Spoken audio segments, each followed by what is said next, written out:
So brilliant. Finishing up, I want to talk about so Harry Kane recently mentioned this England leadership group, and Bukayo Saka and Declan Rice are both a part of it. Sorry, Mm. and they're also a part of this Arsenal leadership group as well. I mean, firstly, I think I know what your answer is going to be to this, but do Saka and Rice both have the potential? Say something happens to Odegaard. I mean, say he leaves. I doubt that's going to happen soon, but you never know in football. I mean, do both Rice and Saka have the look of permanent captain material to you? Yeah, of course. I mean, look, Declan Rice is an absolute given. I mean, he's just a walking captain, isn't he? In terms of how he plays, his leadership, his voice on the pitch, his position. I mean, he's just a natural captain. You know, he did it at West Ham. I mean, it's just obvious. I mean, Bukayo Saka's ahead of Declan Rice in the pecking order when it comes to captains at Arsenal. You know, I think he's basically number two behind Martin Odegaard. And again, you know, he's an Arsenal boy through and through. He's a leader on the pitch in terms of his performances. I think he's a growing voice off the pitch as well when you're really seeing him become more and more of a leader. I think he's taken on the responsibility of wearing the armband well when he's there. So yeah, I mean, they're two absolute natural selections. Whoever it would be can absolutely do that job and do it very, very well.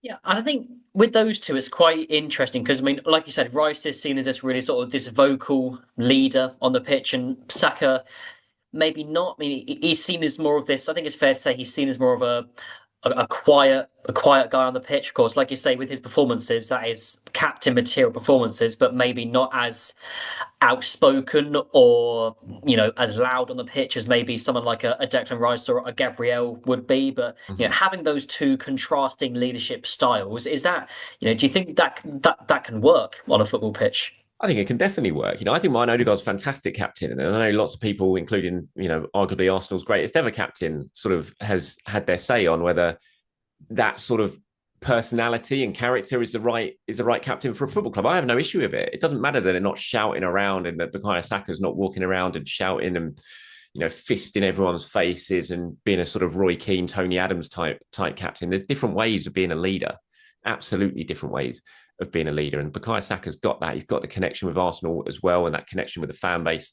And I think you're seeing Bukayo Saka become more of a leader on the pitch as well in a more forceful way. He is a louder voice now than he used to be. He's growing up. He's still only 24, so he's got a lot of years still to go in him. But I think you are seeing him sort of progress in that sort of leadership way and his voice on the pitch and how loud he is.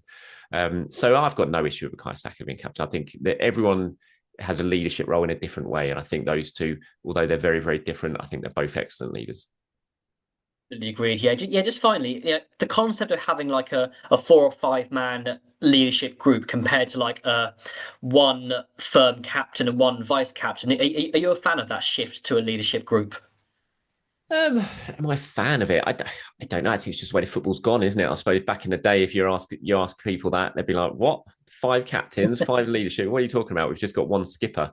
And that, at Arsenal, when I was growing up as a kid, it was obviously Tony, and he ruled the roost, and no one else did. If there was a problem that needed sorting out behind the scenes, it was you go to Tony. Tony then goes and sees George Graham, and then it gets ironed out. Whether it's contracts, whether it's anything like that, it's a very different world now that we live in, and there is more shared responsibility in all walks of life. So I'm not surprised that we've seen that sort of develop in football, and we see these leadership groups now.